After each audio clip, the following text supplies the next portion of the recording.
ka-seasons!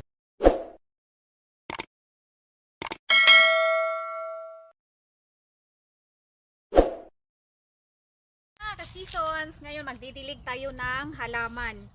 At dinala ko rin itong tipaka sa itlog kay ako ning ibutang sa kamatis.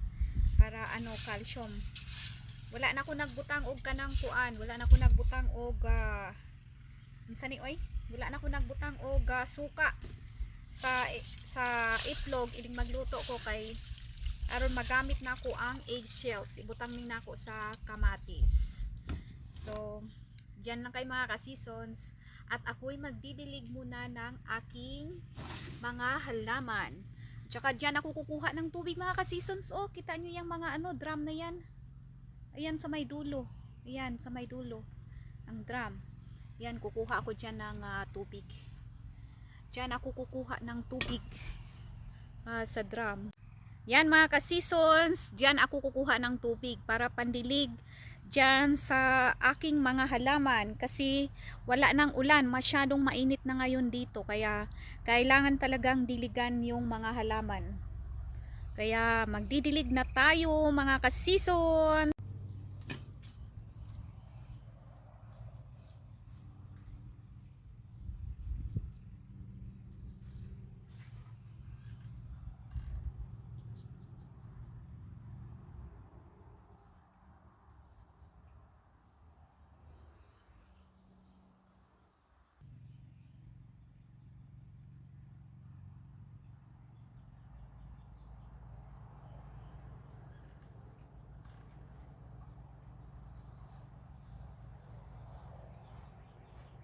Pag sobrang init mga ka-season, lantang-lanta talaga yung mga pananim. Kaya kailangan na diligan talaga kasi ang tubig, number one source talaga yung tubig para magkakaroon ng maraming bunga ang halaman at saka hindi sila mamamatay. Kagaya nito, sobrang init. So kailangan talaga magdilig. Kailangan talaga diligan yung mga halaman kahit na isang bisis lang sa loob ng isang araw. Kaya go na! Magdilig na tayo ng halaman.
mga ka-seasons, ito pa ang ilang tips. Pag magdidilig kayo ng halaman, yung okra, talong, kamatis, at kalabasa, huwag niyong tipirin sa tubig.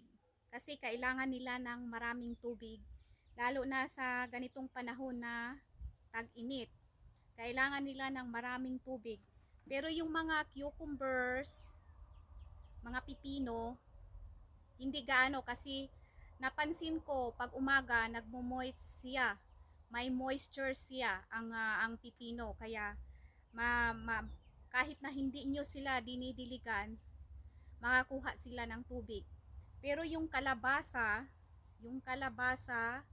okra, kailangan talaga ng maraming tubig. Kalabasa, okra, kamatis, kailangan ng maraming tubig lalo na pag tag-init. Kailangan talaga mga ka-season. So, huwag niyong tipirin ng tubig ang inyong mga pananim. Lalo na sa panahon ng tag-init.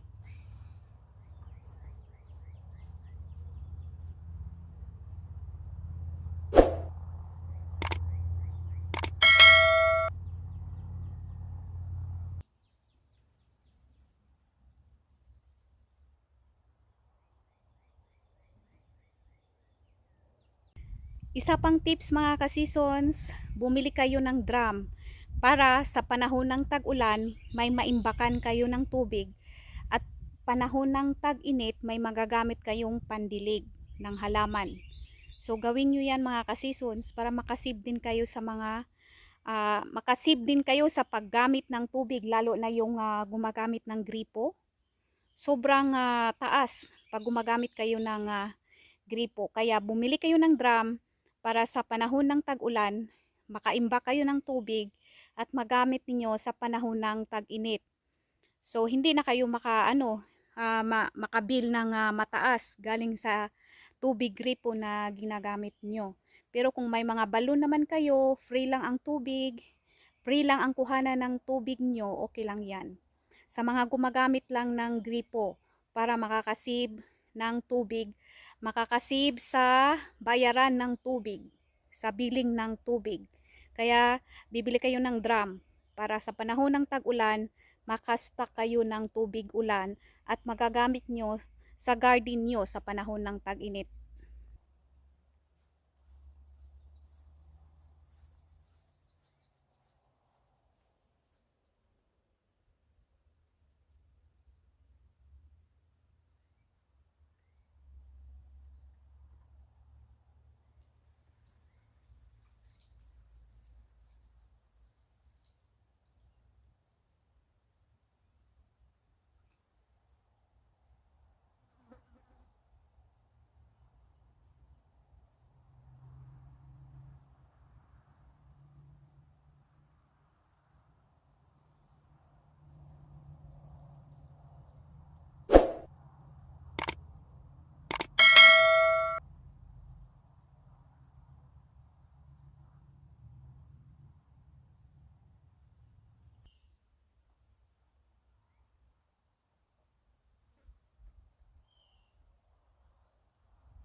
Yan mga ka-seasons, hindi ko na ipapakita sa inyo lahat ang aking pagdidilig. Tips sa paghahalaman mga ka-seasons, kailangan alagaan nyo yung mga halaman nyo. Diligan nyo ng tubig araw-araw kahit isang bisis lang sa loob ng isang araw. Gumamit kayo ng fertilizer para pampataba sa halaman or mga maaaring ilagay nyo na pampataba sa lupa para magaganda yung ani ng inyong halaman. Ani ng inyong mga gulay o ano pa. So kailangan diligan ng tubig sa loob ng isang araw, kahit isang bisis lang.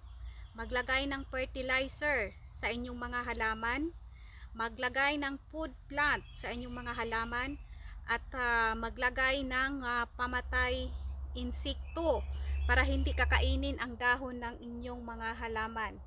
So kailangan gawin nyo yan para maganda ang ani at maganda ang kinalalabasan ng inyong mga garden. So yan mga ka-seasons, subukan nyo para maganda din yung ani ng inyong garden. Kahit konti lang, napakasaya na makita na maganda ang ani. Yan mga ka-seasons, ito yung plant dust. Ito yung ang puti na to, ito yung plant dust. Nilalagay sa dahon para hindi kakainin ng uod ang dahon ng mga halaman. So gaya niyan mga ka-seasons, ito update natin sa ating okra. Ito yung okra. Yan, may bunga na siya mga ka-seasons. Oh. Yan mga ka-seasons. Oh. Ayan, may bunga na yung okra. Ayan. May bunga na siya mga ka-seasons. Nag-start na siyang magbunga mga ka-seasons. Oh. Yan. Ito siya mga ka-seasons. Ayan oh. Yan, ito. Yan. Nag-start na siyang magbunga. Yan.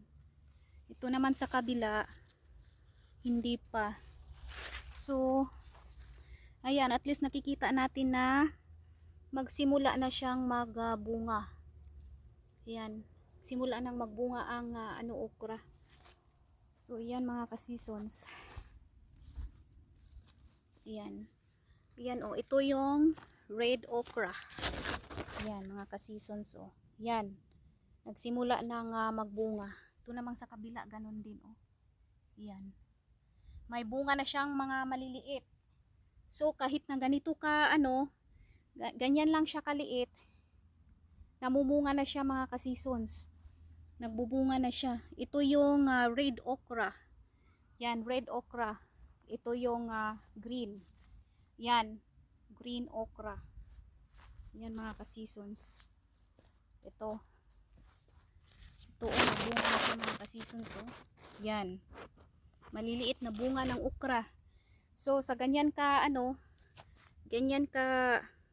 laki, nagbubunga na ang okra. Nagbubunga na ang okra dito, ganyan kalaki.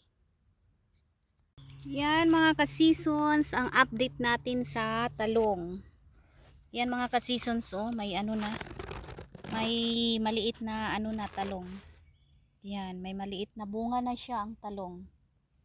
Yan mga ka-seasons. Tapos nag-start na din siyang mamulaklak. Yan. Namulaklak na ang talong mga ka-seasons. Ito sa kabila, yan, may bulaklak na din siya. Yan mga ka-seasons oh. Yan. Yan, itong isa may bunga na. Ito may bulaklak na din. Yan. Yan mga ka-seasons. Yan, malapit na tayong harvest ng talong. Yan. Nagsisimula na siya mga ka-seasons. Yan, nagsisimula na ang ating talong. Ito naman mga ka-seasons, ayan, bunga na talaga yan. May bunga na siya maliit yan mga ka-seasons. So, yan. Talong.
Yan mga ka-seasons, maghimo tag salad.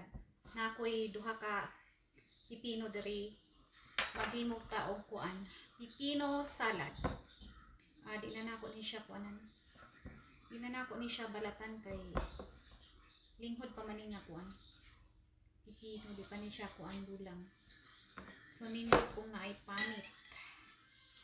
Ano siyang sliceon, bilog-bilog. Mga ka-seasons. Yan. Slice ko muna. Pakita ko sa inyo. Yan. Papakita ko sa inyo ang aking pipino salad. Pipino salad.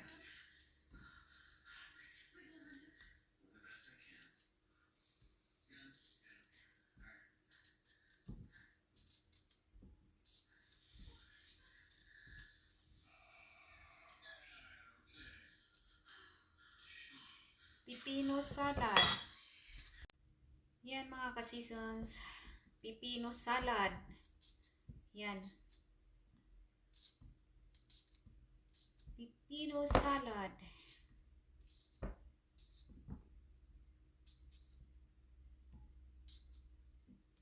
Yan. Lagyan ko lang to ng lagyan ko lang to siya ng salt. Lagyan ko siya ng asin. Lagyan ko siya ng asin. Lagyan ko siya ng kaunting asukal. Tapos lagyan ko siya ng paminta. Yan, kaunti. Pagkatapos, lagyan ko siya ng suka. Yan. Lagyan ko ng suka. Pagkatapos, haluin mga ka-seasons. Yan. Haluin.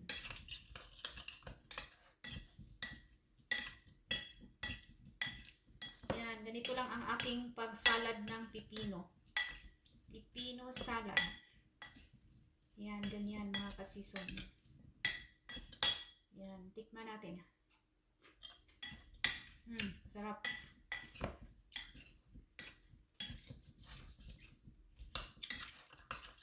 Sarap mga ka-season. Lagyan ko pa siya ng asin.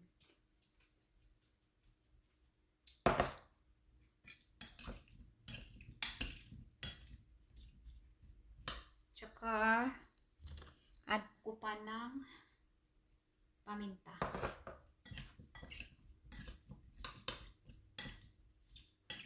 Pamintang pino. Yan. Sarap nito pag may isdang kilawin. Isda na kilawin. Ay nako, ang sarap. Super sarap. Isdang kilawin with pipino. Ang sarap. Tama na ang timpla. Yan. Ang aking salad. Pipino salad. Mga ka-seasons. Yan mga ka-seasons. Kain tayo. Na-bless ko na yung pagkain ko. Tapos na akong mag-pray. Ito yung pagkain ko. Mga ka-seasons. Yan. Meron akong cucumber. Pipino. Tapos, ito gulay, at saka may kanin ako. Ayan. Yan lang mga ka-season. Simpleng ulam. Simpleng pagkain. Ayan.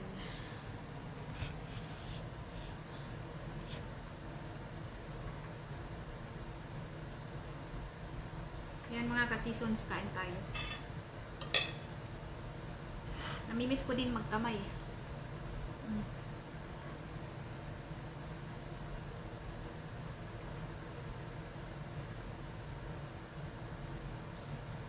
Sarap ng gulay mga ka-seasons. Sarap-sarap ng gulay mga ka-seasons. Ayan. Hindi na ako nakikita. Kulang po ah. Gulay. Gulay na may mais. Kalabasa to, nilagyan ko ng mais. Tapos may salad ako pipino. Ay, sarap. Sarap mga kasison. Kamayan. Kamayan style.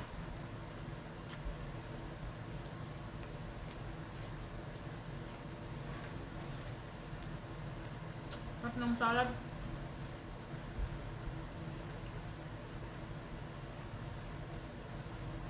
Ako lang mag-isa mga ka-seasons. Kasi yung asawa ko, nasa trabaho. Mamaya pa yung uuwi. Kaya, nag-inusaran ako diri. Nag-inusaran nga mukhaon.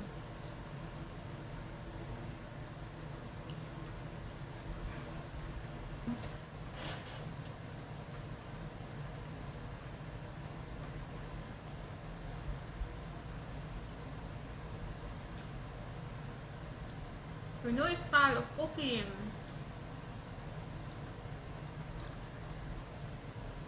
Sarap ng kalabasa.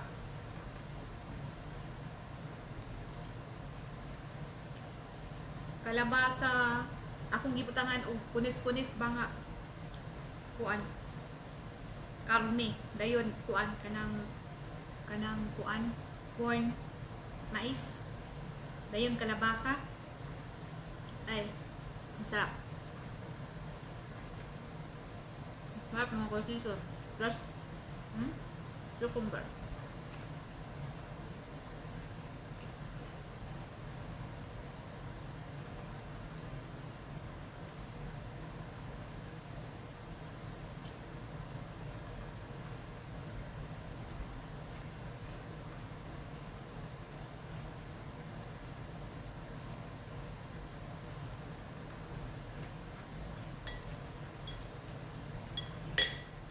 Ang lutong ng pipino.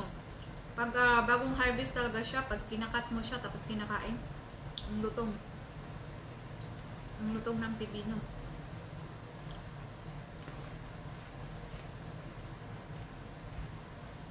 Crunchy.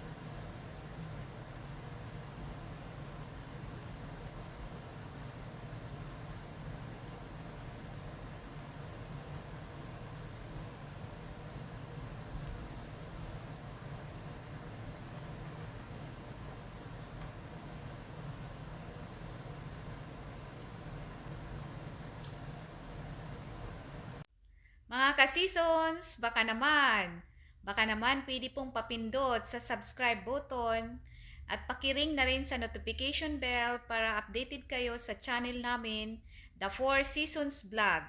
Pa-subscribe please and thank you for watching our channel. Bye!